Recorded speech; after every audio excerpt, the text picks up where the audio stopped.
And now I'd like to introduce our first speaker, who will give you an insight into what is happening in a large multinational company.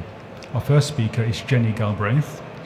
As International Sustainability Manager at British American Tobacco, Jennie is primarily responsible for the group's global sustainability reporting strategy, including their international stakeholder dialogue program, and she also leads on the development and embedding of the group's sustainability agenda. So over to Jennie.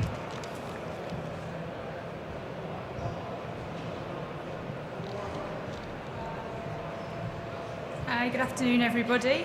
As Paul said, I'm going to give you a little bit of background on what we've learned from reporting, where we think we're going, why we made the decisions we did. I will confess now in a public forum, reporting is one of the things that really interests me, which I know is something terrible to admit in public, so hopefully afterwards there'll be lots of questions and we can get involved a bit more. Tobacco company reporting, you might think that's something a little bit strange, and I'll be perfectly honest with you. When we first started reporting 10 years ago, we started the programme because we needed to build trust.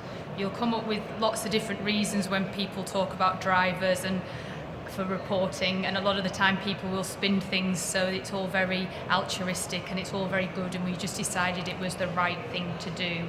And we did it because the levels of trust we had with ourselves, with our investors, with our stakeholders, anybody out there was incredibly low.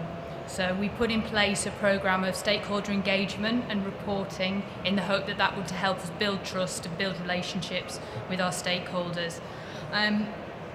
We put in place a very, very robust methodology at first. So initially, all of our reporting was based entirely on stakeholder dialogue. And that stakeholder dialogue was much more than going out and having a conversation with somebody or, reading the emails into the customer services box. This was formal, facilitated dialogue, so we'd get somewhere between 15 and sometimes up to 50, 60 people in a room. We would have an independent facilitator there, we would have independent assurance providers there to make sure there was an accurate record, and then we'd take the outputs from the discussion and we'd use those to form our very first sustainability reports.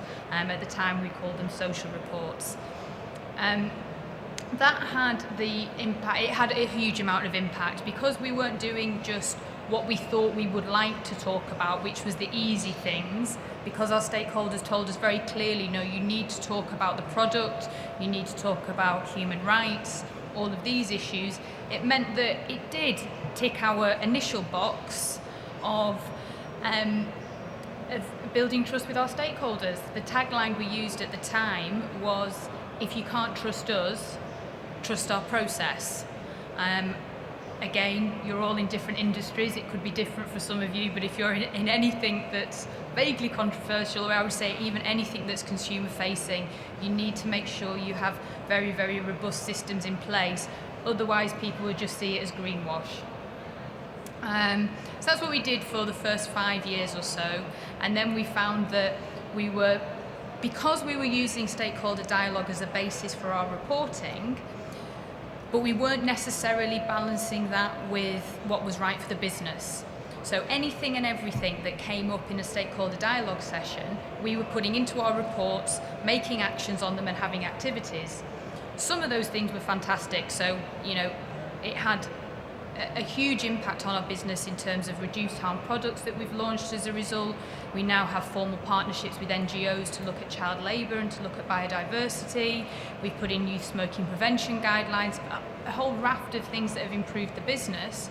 But we also ended up with some things that perhaps the tobacco company shouldn't be doing, like policing the streets in certain countries, loaning gym equipment to schools, laudable things, but probably not a comfortable area for a tobacco company to be sat in. So about 5 years ago, we put a much greater emphasis on principle of materiality. So rather than just listening to what stakeholders wanted, we married that very much with what was right for the business.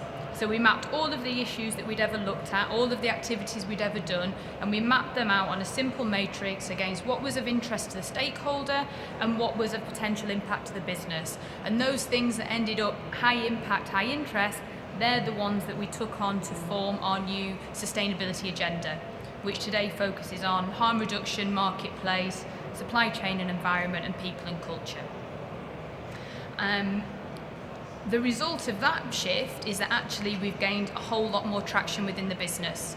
We talk about sustainability, not about social reporting, and we talk about things that really matter to the business. So those people that some of you, I'm sure, are trying to engage around your sustainability and your CSR agendas became much more engaged when they realised we weren't not just talking about community investment. In fact, we weren't talking about community investment at all. What we were talking about was how we build our business for the future. So we got a huge amount of traction there. With our reporting, the other thing that we focused on quite heavily was looking at the narrative. So rather than providing our reports as being an example of every single good thing that had happened in the company over the last 12 months, we focused much more on what was happening in the future. So what were our risks and what were our opportunities?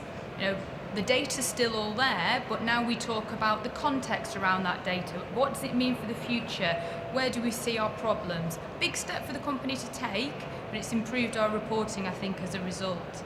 We've made them more user-friendly. Our reports used to be known internally as weapons of mass description.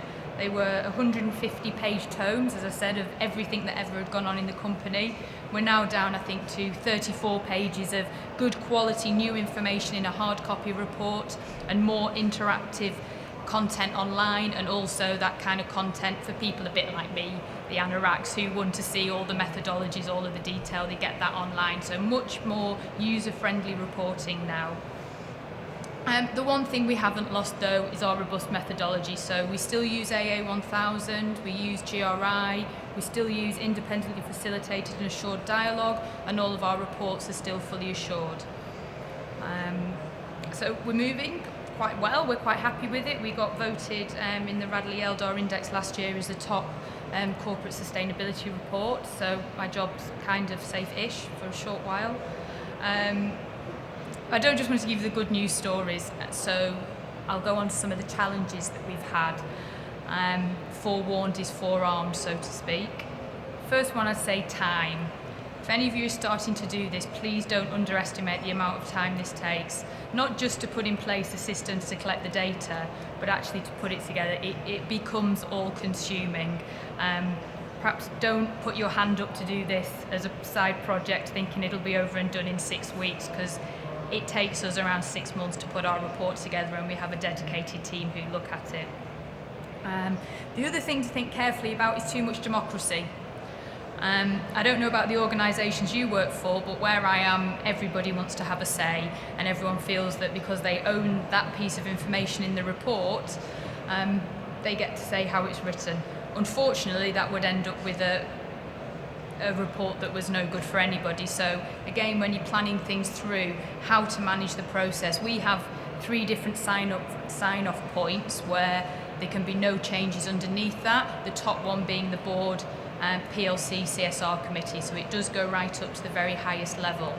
But it means that at each stage, because we're very clear about the sign-off process, it means that people can't come in changing things at the last minute. It's a very sort of sounds like a detailed tip, but honestly it's one of the things that I didn't think about the first time I did a report, and it's probably the thing that caused me the most problems. The other challenge is balancing the good and the bad and getting the business to be comfortable with that. I'm sure I don't need to tell you that a sustainability report that contains nothing but good news stories will have absolutely no credibility. It won't be worth the paper it's written on, so please don't do that. However, it is a challenge for those people like us who are putting the reports together to make sure that the business is comfortable enough with putting that information out there. You know, this information that it may be a target that's been missed, it may be an incident that's happened, it may be a media allegation. I'd really encourage you to try and make the business comfortable with that, because that's actually what I think makes a more credible report, and less accusations around greenwash or PR or reputation management if you're honest up front. So we cover things like where we've had allegations about marketing, where we've had allegations this year, we've had an allegation we've had around union busting, that type of thing. Very, very frank account of what our issues are. So what have we learnt? We've learnt that standard particularly GRI, will take you so far, but they're not the be-all and end-all. Again, a GRI compliant report doesn't necessarily make the best quality report, in my opinion. Apologies if anyone from GRI is already here. It's nothing I haven't said to them already. It's great if you're starting out, and I would encourage you to use it, but it doesn't always cover the material issues. An example being, BAT could produce a GRI, Global Reporting Initiative, compliant report, yet we wouldn't cover 3 of our big issues, which are harm reduction, youth smoking prevention, and anti-illicit trade. So, you need to begin to balance these things through. The second thing we learnt about is integrated reporting. We thought for a while that there was an expectation, or we were hearing both in CSR world and the investor world, that these super reports, these integrated reports, were the way things were going. So again, we fell back on our old methodology, and we got a group of people together in a stakeholder dialogue. We got institutional investors there, accountants there, a whole group of people who had interest in it.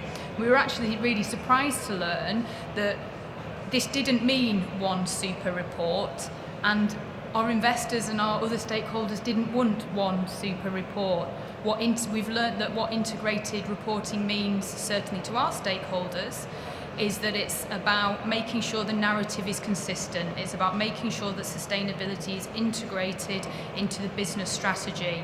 It's not about a quick fix on the budget and throwing 2 reports together. So again, my job was safe for a little while longer. The other thing we've learned is that the real value is internal.